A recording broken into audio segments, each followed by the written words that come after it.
नमस्कार, मी प्रशांत सागवेकर. साम संजीवनी या कार्यक्रमात तुम्हा सगळ्यांचं आज पुन्हा एकदा मनापासून स्वागत. आज आपण चर्चा करतोय सांधेदुखी या विषयावर आणि मार्गदर्शन करण्यासाठी आज आपल्या सोबत आहेत ऑर्थोपेडिक आणि सांधेरोपण तज्ञ डॉक्टर प्रमोद भोर. आपण सरांचं स्वागत करूया. सर, कार्यक्रमात मनापासून स्वागत. थँक्यू. नमस्कार. कार्यक्रमाला सुरुवात करायची आहे, मात्र त्याआधी आपण सरांची थोडक्यात ओळख करून घेऊया. डॉक्टर प्रमोद भोर हे ऑर्थोपेडिक आणि सांधे प्रत्यारोपण शस्त्रक्रिया करणारे नवी मुंबई येथील तज्ञ डॉक्टर आहेत. पुण्यातल्या डॉक्टर DY पाटील येथून MS ऑर्थो उत्तीर्ण झाल्यानंतर ते गेल्या 14 वर्षांपासून मुंबई आणि नवी मुंबई या ठिकाणी कार्यरत आहेत. तसंच ते नवी मुंबई खारघर येथील मेडिसिटी हॉस्पिटलमध्ये डायरेक्टर आहेत आणि फोर्टिस वाशी या हॉस्पिटलशी संलग्न आहेत. डॉक्टर प्रमोद भोर हे सांधेरोपण प्रत्यारोपण शस्त्रक्रियेसाठी नवी मुंबईतील एक नामांकित आणि पारंगत डॉक्टर आहेत. दरवर्षी 100 पेक्षा अधिक सांधेरोपणाच्या शस्त्रक्रिया ते करत असतात. चला तर मग आपण त्यांच्याकडून माहिती घेऊया. सर, पुन्हा एकदा कार्यक्रमात मनापासून स्वागत. सगळ्यात पहिल्यांदा सांधेदुखी म्हणजे काय याबाबत काय सांगता येईल? सांधेदुखी म्हणजे आपण नॉर्मली सगळे आपण आर्थरायटिस किंवा असं हे जे प्रकार म्हणतो त्याच्यामध्ये होतं काय की नॉर्मली ज्यावेळेला हळूहळू वयाप्रमाणे किंवा लागल्यामुळे किंवा कशामुळे जॉईंट बेंट म्हणजे सांधे जे आहेत ते चालल्यावरती वयामुळे जे झीज होते त्याच्यामुळे जॉईंटमध्ये चालल्यानंतर दुखणे प्लस जॉईंटमध्ये सूज येणे हे सगळे जे प्रकार हे सांधेदुखीमध्ये मोडले जातात.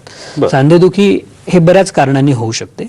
ॲज आय सेड, वयामुळे, कधी कधी वात, संधिवात म्हणजे रुमॅटॉइड आर्थरायटिस, हे सगळे प्रकार असतात. जॉईंटला कुठल्याही गोष्टीने इजा ज्या वेळेला होते त्यावेळेला सांधेदुखी ही गोष्ट सुरू होते. बरोबर. ज्या वेळेला ती नवीन असते त्यावेळेला ती सांधेदुखीमध्ये आपण मोडत नाही. नॉर्मल जे ऑस्टिओआर्थरायटिस म्हणतो, ज्या वेळेला ती जुनी होत जाते हे होते त्याला क्रॉनिक म्हणतात.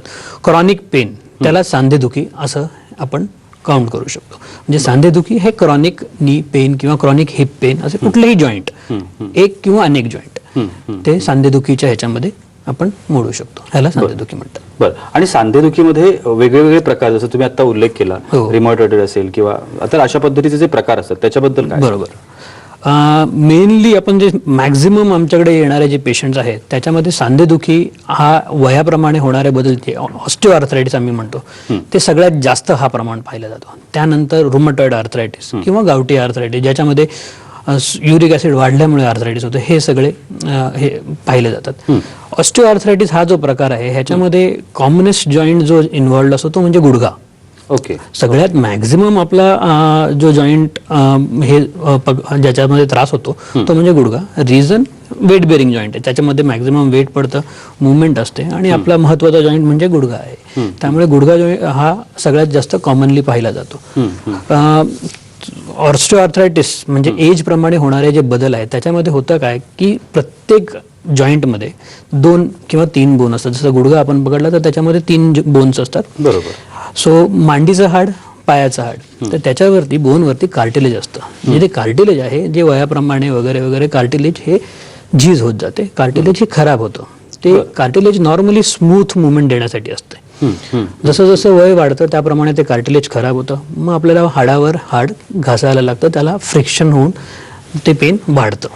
सो त्यामध्ये ऑस्टिओआर्थरायटिस हे प्रत्येक सांधेदुखीमध्ये हे आपण पाहायला मिळतं. ऑस्टिओआर्थरायटिस म्हणजे मेजरली वयाप्रमाणे झालेले किंवा आपण म्हणेन जर समजा आहेच एक झालं, दुसरं म्हणजे वेट, वजनामुळे किंवा कुठल्याही ऍक्टिव्हिटी, स्ट्रेनस ऍक्टिव्हिटीमुळे ऑस्टिओआर्थरायटिस हे लवकर होऊ शकतं. लवकर होण्याचं एक सगळ्यात कॉमन कारण आपण जर पाहिलं दॅट इज म्हणजे स्पोर्ट्स ऍक्टिव्हिटी. स्पोर्ट्समध्ये आपण ज्या वेळेला खेळतो, स्पोर्ट्स ऍक्टिव्हिटी ज्या वेळेला इंजुरीज होतात, लोक करतात काय की झालं, जाऊ दे आता काही नाही होणार, थोडे दिवस दुखेल, थांबेल. पण होतं काय की त्याच्यामुळे झालेले लिगमेंट डॅमेज किंवा गादी जी असते, दोन्ही हाडांच्या मध्ये जी गादी असते ती फाटली वगैरे असेल तर ती घासत राहते हाडाला, त्याच्याने कार्टिलेज डॅमेज होतं आणि ते आपल्याला नंतर ज्या वेळेला आपलं वय वाढतं त्यावेळेला ते समजतं. सो जे नॉर्मली चेंजेस 55-60 मध्ये व्हायला पाहिजेत, because of sports injury it can occur at 40-45.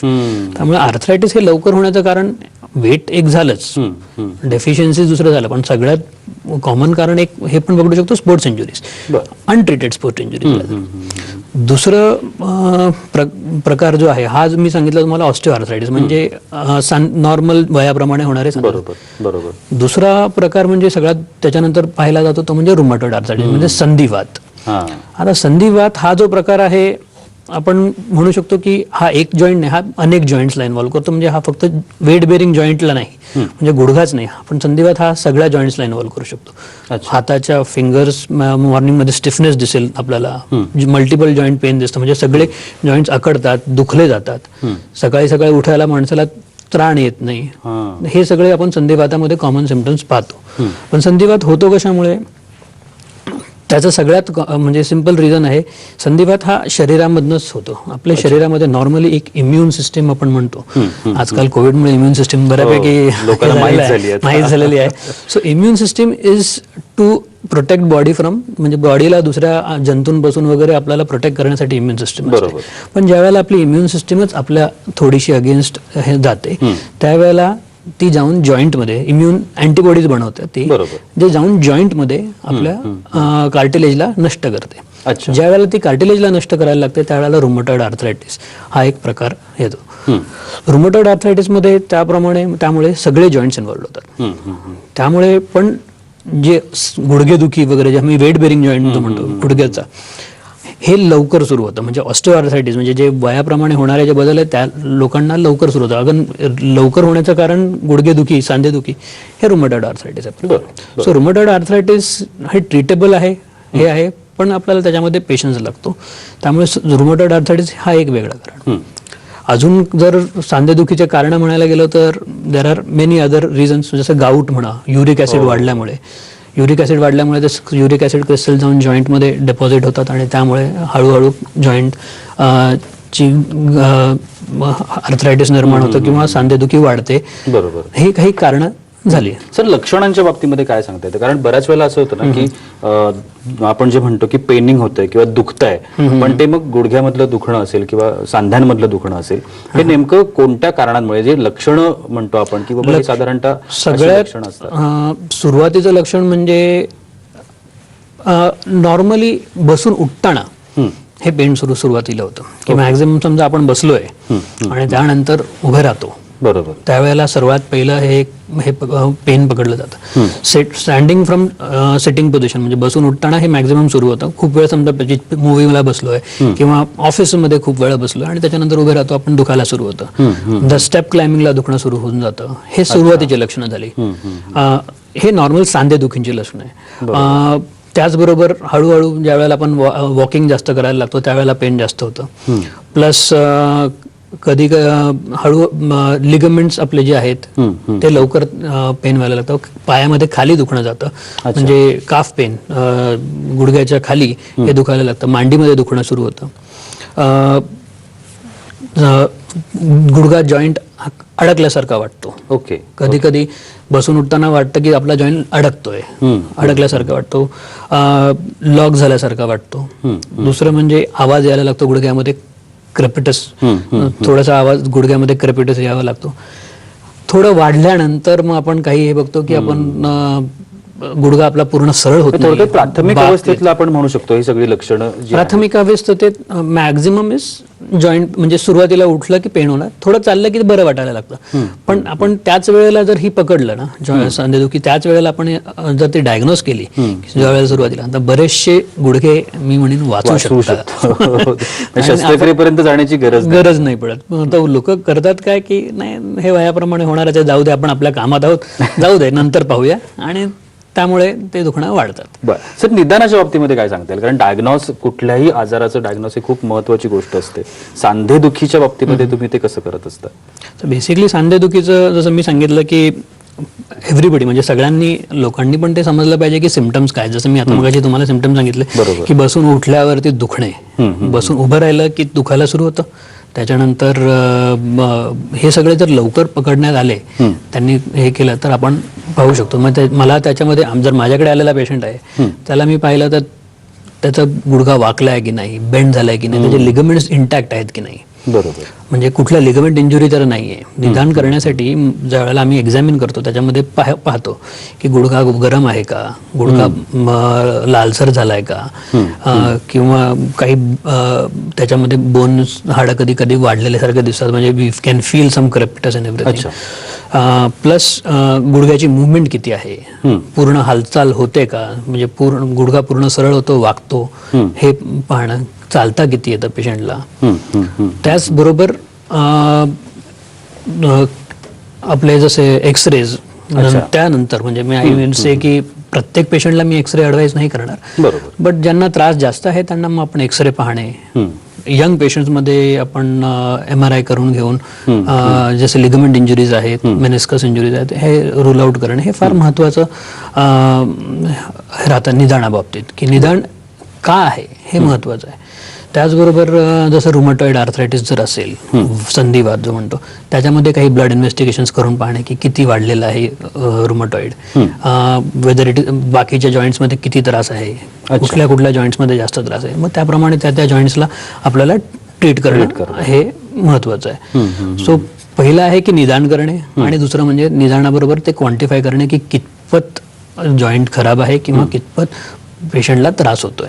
So म्हणजे असं नाही की एक्सरे मध्ये खूप खराब दिसेल पेशंटला काही त्रास नाही, असं हा. सो त्याच्यामध्ये आपल्याला काय करावं लागतं की रिझन म्हणजे आहे काय, म्हणजे संधिवात आहे की सांधेदुखी प्लेन आहे, म्हणजे वयाप्रमाणे आहे की दुसऱ्या काही कारणामुळे, हे पण पाहणं गरजेचं आहे निदानाबरोबर.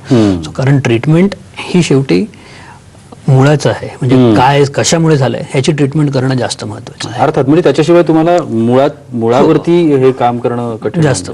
बरोबर, निश्चितपणे. सांधेदुखीवरती आपण चर्चा करतोय आणि कशा पद्धतीनं ही सांधेदुखी असतात, त्याचे प्रकार काय असतात, त्याची लक्षणं काय असतात आणि कोणत्या कारणांमुळे ह्या सांधेदुख्या होत असतात हे आपण आता डॉक्टरांकडून जाणून घेतलेलं आहे. पुढच्या भागामध्ये मला आता ज्या शस्त्रक्रिया आहेत, म्हणजे पर्टिक्युलरली डॉक्टरांची जी स्पेशालिटी आहे की नी जॉईंट रिप्लेसमेंट डॉक्टर करत असतात आणि कशा पद्धतीने ती असते आणि त्याचा भविष्यामध्ये काय कशा पद्धतीचा त्रास होऊ शकतो किंवा जर तो होऊ द्यायचा नसेल तर मग काय करता येऊ शकतं, याबाबत सरांकडून माहिती जाणून घ्यायची आहे. तत्पूर्वी सरांना जर तुम्हाला कॉन्टॅक्ट करायचं असेल, मार्गदर्शन घ्यायचं असेल, तर मेडिसिटी हॉस्पिटल आहे खारघरमध्ये, नवी मुंबईमध्ये, तर या हॉस्पिटलला तुम्ही संपर्क करू शकता. आता टीव्ही स्क्रीनवरती जे नंबर सुरू आहेत त्या नंबरवरती तुम्ही संपर्क करू शकता. खूप सारे प्रश्न आहेत मनामध्ये, सरांना विचारायचे आहेत, पण तुर्तास वेळ होते एका छोट्याशा विश्रांतीची. कुठे जाऊ नका, पाहत राहा साम संजीवनी.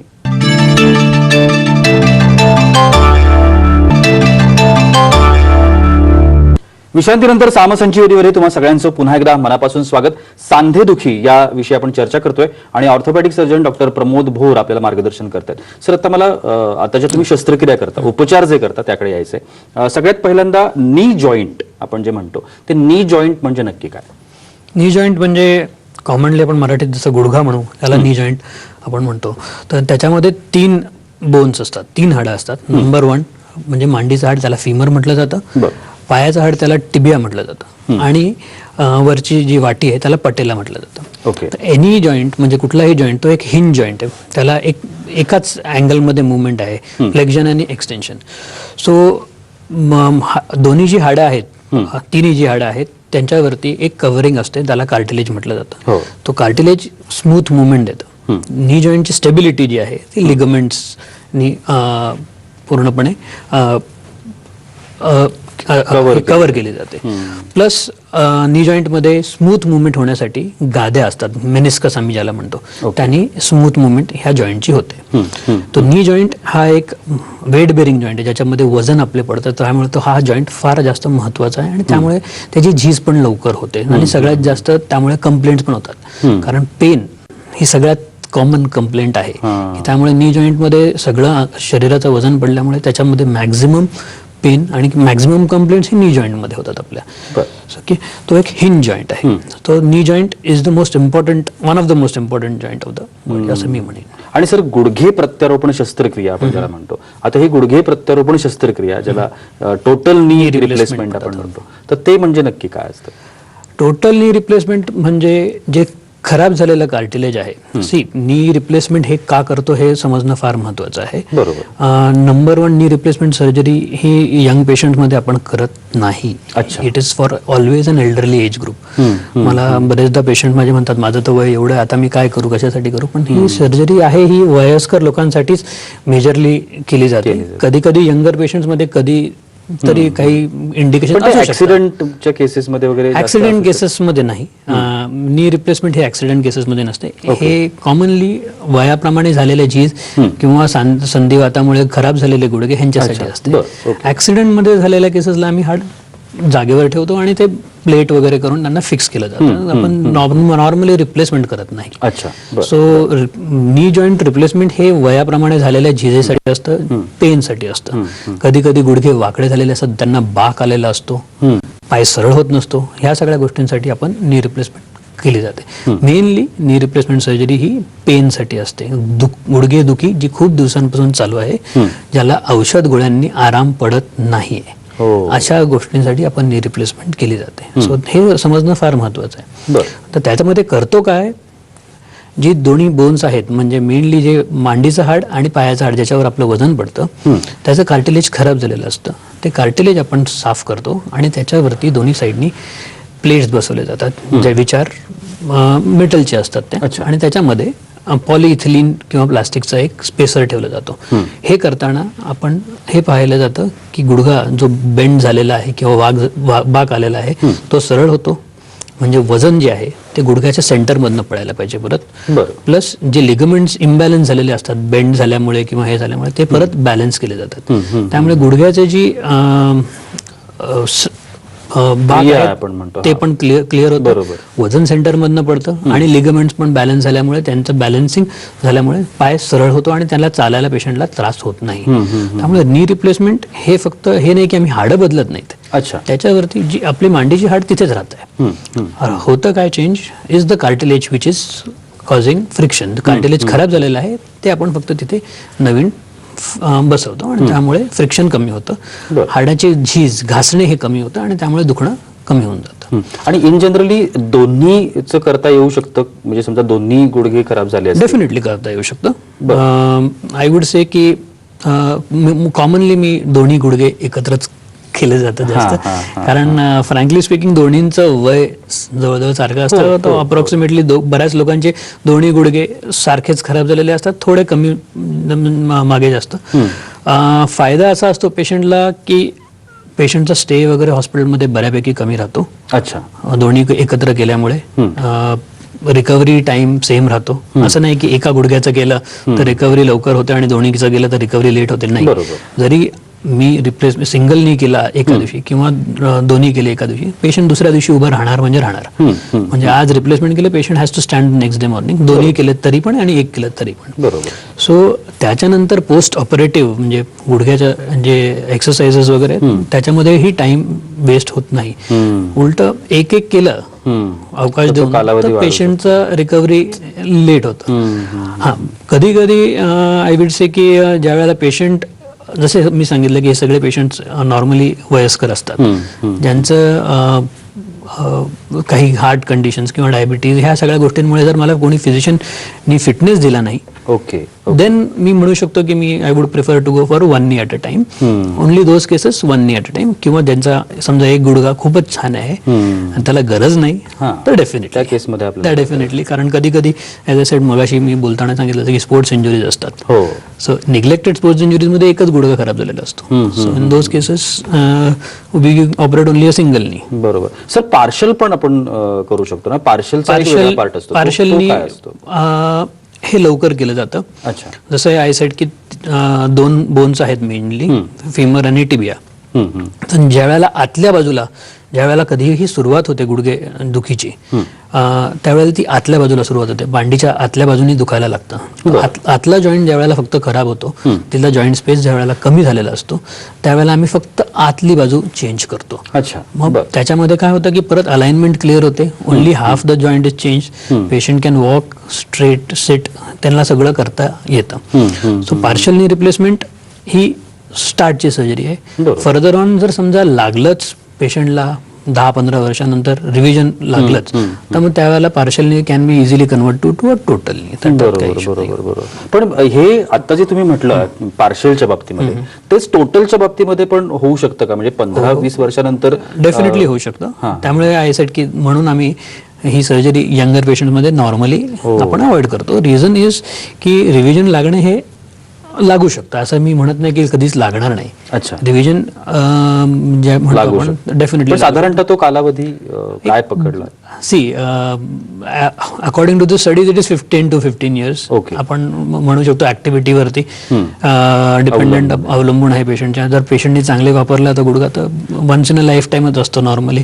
55-60 जरी गेला तरी रिव्हिजनची गरज पडत नाही. अच्छा. आणि जरी लागलीच रिव्हिजनची तर it's not a big problem. जसं ही रिप्लेसमेंट झालं तसं ही रिव्हिजन होऊ शकतं, त्याच्यात काही एवढं. पण याच्यामध्ये काळजी अशी पर्टिक्युलरली काही घ्यावी लागते का? म्हणजे शस्त्रक्रिया झाल्यानंतर जे रुटीन लाईफ होतं पहिलं तसंच वागलं तरी सुद्धा चालतं, किंवा मग त्याच्यामध्ये काही पर्टिक्युलरली गोष्टी पाळाव्या लागतात, काय करायला लागतं? हा कॉमनली परत प्रश्न हा. आहे. मला बरेच ते माझे पेशंट म्हणतात की सर तुम्ही म्हणता रिप्लेसमेंट नंतर खाली बसू नका, रिप्लेसमेंट नंतर मांडी घालू नका. मी म्हटलं तुम्ही आधी घालत होतात का?